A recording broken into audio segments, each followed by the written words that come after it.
अपना हो जाएगा लेक्चर नंबर 7, है ना। ये सारे प्लेलिस्ट एक बना दूंगा, जब भी भूले ना 17 मिनट 18 मिनट 15 मिनट ऐसे स्पीड में करके सिर्फ सुन लेना है, तो क्या है दिमाग में एकदम रिकॉल रहेगा। क्लियर।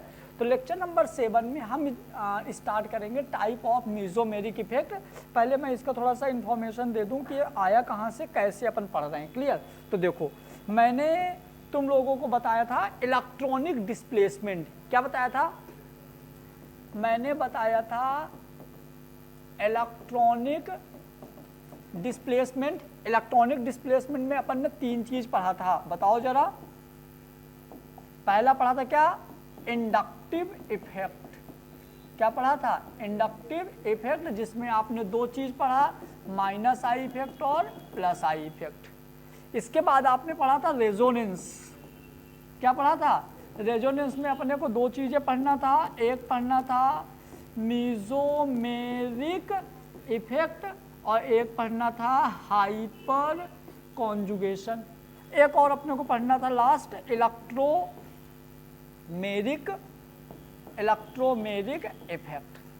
तो अभी अपन ने देखो क्या पढ़ा, अपन ने इंडक्टिव इफेक्ट पढ़ लिया, माइनस आई और प्लस आई। माइनस आई और प्लस आई में किसका ट्रांसफर होता है? यहाँ पे ट्रांसफर होता है सिग्मा इलेक्ट्रॉन का, मतलब सिंगल बॉन्ड का। याद है ना। मीजोमेरिक इफेक्ट भी 2 तरह से हम पढ़ेंगे। मीजोमेरिक इफेक्ट एक पढ़ेंगे हम माइनस एम इफेक्ट, एक पढ़ेंगे प्लस एम इफेक्ट। और इसमें याद रखना, इसमें पाई इलेक्ट्रॉन का ट्रांसफर होगा। अभी अपन पढ़ने वाले हैं किसके? पाई इलेक्ट्रॉन का। अपन ने बेसिक रेजोनेंस सिखा दिया। जैसे ये खत्म होगा तो हम पढ़ेंगे हाइपर कॉन्जुगेशन, फिर पढ़ेंगे ये, उसके बाद कॉन्सेप्ट खत्म हो जाएगा। क्लियर। चलो तो अब देखो बेटा मीजोमेरिक इफेक्ट। तो मीजोमेरिक इफेक्ट में सबसे पहले देखेंगे, जो मीजोमेरिक इफेक्ट होता है, यहां पे आता है complete transfer of pi electron. क्या होता है? पाई इलेक्ट्रॉन का ट्रांसफर होता है। किसका? पाई इलेक्ट्रॉन का। बंद कर दो। किसका?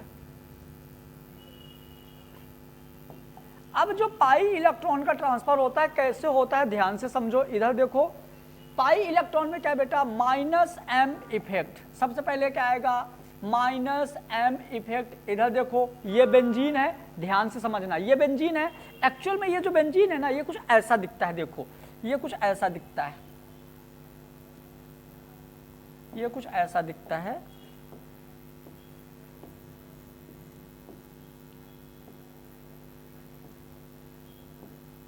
यहां पे ये जो बॉन्ड है, ये जो बॉन्ड है और ये जो बॉन्ड है, ये बॉन्ड एक्चुअल में ऐसा है। ये वाला बॉन्ड है, ये वाला, मतलब सिग्मा बॉन्ड के चारों ओर रोटेट कर रहा है। यहाँ पे क्या है? Pi electron. यहाँ ये ऐसे ऐसे कंटिन्यू घूम रहा है, फिर यहाँ भी ऐसे घूम रहा है और यहाँ भी ऐसे घूम रहा है। क्लियर। यहाँ भी ऐसे घूम रहा है। यहाँ पे कौन जुड़ा है? CH और डबल बॉन्ड O। अब देखना क्या होगा, ध्यान से समझो। यहाँ क्या होगा? जो ऑक्सीजन है, क्या है? More EN due to carbon, more EN due to carbon. Oxygen की जो EN है कार्बन से ज्यादा है। अब समझना क्या होगा। पहली बात तो ऑक्सीजन इलेक्ट्रॉन को खींचेगा, ऊपर इधर पे इतना सारा गुच्छा बेंजीन जुड़ा हुआ, तो ये भी धक्का देगा। 2 चीजें एक साथ हो गई। क्या क्या हो गया? ऑक्सीजन ने खींचा और जिसको खींच रहा था उसी को बेंजीन ने धक्का दे दिया। तो क्या होगा? ये जो पाई इलेक्ट्रॉन है, क्योंकि एक सिग्मा बॉन्ड एक पाई बॉन्ड, जो पाई बॉन्ड है वो पाई इलेक्ट्रॉन, जो सिग्मा बॉन्ड है वो सिग्मा इलेक्ट्रॉन। मैंने कई बार बोला कि एक बॉन्ड मतलब 2 इलेक्ट्रॉन। जुबेर, एक बॉन्ड मतलब 2 इलेक्ट्रॉन। तो देखो बेटा यहाँ पे एक ये इलेक्ट्रॉन, एक ये, एक ये, एक ये, क्या करेगा बताओ? ऑक्सीजन सिग्मा वाले को नहीं खींचेगा, किसको खींचेगा? पाई को। तो ये इसको खींच लिया और खुद हो जाएगा। जब इसको खींच लेगा तो इसके पास चला गया, जब इसके पास चला जाएगा तो क्या हो जाएगा? Minus m effect. क्या हो जाएगा? Minus m effect. ये इसके एग्जाम्पल हैं। इधर देखो, ये इसके एग्जाम्पल में देखो, यहाँ पे ऑक्सीजन खींच लेगा, यहाँ ये ऑक्सीजन खींचेगा, ये खींचेगा, ये खींचेगा। तो हर जगह खींच रहा है कि नहीं? मतलब हर जगह सारे के सारे क्या है? Minus m effect. अब देखते हैं अपन प्लस एम इफेक्ट। समझ आया? माइनस एम, माइनस एम और माइनस आई सेम है। Minus I single sigma electron को खींचता है और माइनस एम प्लस मतलब पाई इलेक्ट्रॉन को खींचता है। क्लियर? एक बॉन्ड मतलब 2 इलेक्ट्रॉन, एक इधर का एक इधर का। याद रखना, इतना बहुत जीरो लेवल से करवा रहा हूं। क्या है? Plus m effect. ये भी बहुत आसान। देखो इस बार क्या है कि ये बेंजीन तो है लेकिन इसके पास 2 लोन पेयर हैं। अब मैंने बोला इस नाइट्रोजन के पास जबरदस्ती इलेक्ट्रॉन रखे हैं, जैसे मैंने कद्दू रखे हुए हैं, तो ये क्या करेगा, ऐसे गिराना चाहेगा, तो ये क्या करेगा, ये अपने इलेक्ट्रॉन यहां पे भेज देगा। तो इसने अपने इलेक्ट्रॉन दे दिया। जैसे इसने, वैसे तो कार्बन के कंपेयर में नाइट्रोजन ज्यादा मजबूत है, लेकिन नाइट्रोजन के सर में क्या रखा, कद्दू रखा है, इलेक्ट्रॉन रखे हैं, तो ये अपने इलेक्ट्रॉन इसको दे देगा। तो जैसे ही इसने अपने इलेक्ट्रॉन दिया तो हो जाएगा प्लस एम इफेक्ट। इतना ज्यादा टफ नहीं है, इतना सोचने की जरूरत नहीं है। बस याद रखो जो ले रहा है वो माइनस, जो दे रहा है वो प्लस, सिग्मा ले रहा है तो माइनस आई इंडक्टिव, अपाई ले रहा है तो मेसोमेरिक। क्लियर? चलो इसका एग्जांपल देखो, आ जाओ। देखो इसके पास लॉन पेयर तो ये देगा, लॉन पेयर तो ये देगा, लॉन पेयर तो ये देगा। इन दोनों में ज्यादा ये देगा क्योंकि 2 हैं। इसके पास है तो ये देगा, इसके पास है तो ये देगा। जिसके पास लॉन पेयर या नेगेटिव होंगे तो क्या करेंगे, इलेक्ट्रॉन देंगे, और इलेक्ट्रॉन देंगे तो प्लस एम, इलेक्ट्रॉन लेंगे तो माइनस एम। जैसे मैंने इंडक्टिव इफेक्ट में स्टेबिलिटी पढ़ा था, ऐसे मीजोमेरिक की भी हम स्टेबिलिटी देखेंगे। आओ, क्या है स्पेशल पॉइंट्स पहले देख लो, 2-3 पॉइंट है। यहां पे क्या लिखा है, NH2 और OH, यदि ये 2 आते हैं तो इसके लिए मीजोमेरिक इफेक्ट इंडक्टिव इफेक्ट से ज्यादा होता है। यदि कहीं पे एल्कोहल और NH2 आ जाते हैं तो इनका मीजोमेरिक इफेक्ट इंडक्टिव इफेक्ट से ज्यादा हो जाता है। इसको हम जब क्वेश्चन के साथ समझेंगे, अभी नोट कर देना। हैलोजन के लिए माइनस आई ज्यादा होता है प्लस एम से, ये भी हम देखेंगे बाद में। क्लियर? आओ अब इनके अपन एप्लीकेशंस देखते हैं। क्या लिखा है, एप्लीकेशन ऑफ मीजोमेरिक इफेक्ट। क्या एप्लीकेशन ऑफ मीजोमेरिक इफेक्ट?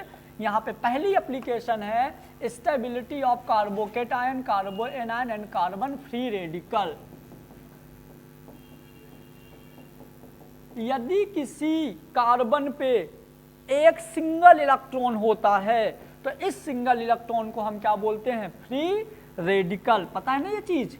यदि किसी एटम पे सिंगल एक, देखो यदि जोड़े में है तो क्या होगा, लॉन पेयर, अकेला है तो फ्री रेडिकल। क्लियर? आओ ये क्वेश्चन है, ये क्वेश्चन है। इस क्वेश्चन में आपको बताना है कि 1, 2, 3 तीनों में ज्यादा स्टेबल कौन है,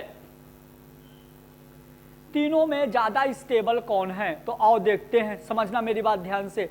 स्टेबिलिटी देखते हैं तो हर जगह पे देखो आपको माइनस लग रहा है, मतलब माइनस क्या होगा, वो वाला माइनस एम या माइनस आई, मतलब कार्बो एनायन वाला। क्लियर? कौन सा, कार्बो एनायन। कार्बो एनायन कैसे होगा देखो, तो सबसे पहले यहाँ पे ये जो है ना बेटा, ये इधर आएगा और ये इधर जाएगा, मतलब इस कंपाउंड में 2 चीजें हैं। पहला तो डीलोकेलाइज्ड इलेक्ट्रॉन, पहला डीलोकेलाइज्ड इलेक्ट्रॉन और दूसरा रेजोनेंस। अब मैं बता दूं, मैंने बोला था जहां जहां रेजोनेंस होगा, जिस कंपाउंड में रेजोनेंस होगा वो कंपाउंड दूसरों के कंपेयर में ज्यादा स्टेबल है। मतलब आप इसको याद रख लो,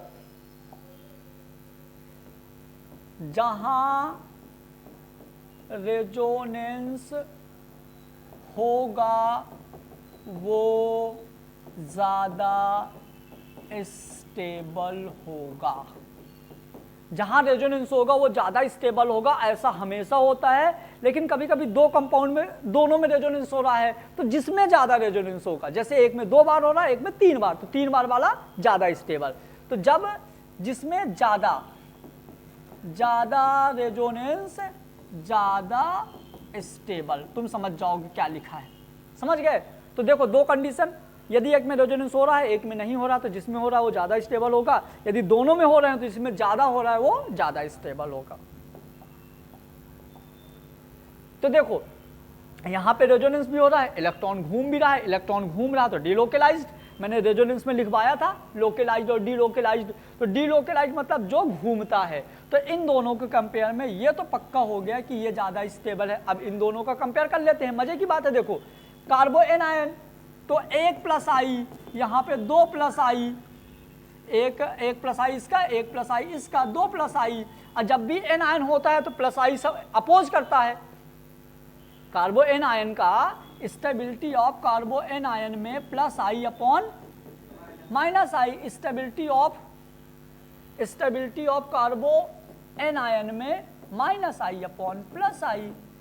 यदि कार्बो एन आयन है तो माइनस आई सपोर्ट करेगा, कार्बो कटायन है तो प्लस आई सपोर्ट करेगा। यहाँ पे क्या है, कार्बो एन आयन, तो ये अपोज करेगा। यहाँ पे एक लोग अपोज कर रहे हैं, यहाँ 2 लोग अपोज कर रहे हैं, तो ज्यादा स्टेबल कौन होगा, जिसमें कम लोग अपोज कर रहे हैं। तो ये हो गया स्टेबिलिटी ऑर्डर। एक और देखो, एक ये है, एक ये है। यहाँ पे देखो क्या होगा पता है, ये वाला और ये जो इलेक्ट्रॉन है इधर आएगा और ये इलेक्ट्रॉन इधर जाएगा, यहाँ डबल बॉन्ड बन जाएगा। मतलब यहाँ रेजोनेंस हुआ, यहाँ रेजोनेंस हो ही नहीं रहा, कोई देगा ही नहीं, क्योंकि यदि ये इसको दिया तो खत्म हो जाएगा। तो यहाँ रेजोनेंस हो रहा है तो ये ज्यादा स्टेबल हो जाएगा, या नहीं होगा स्टेबल।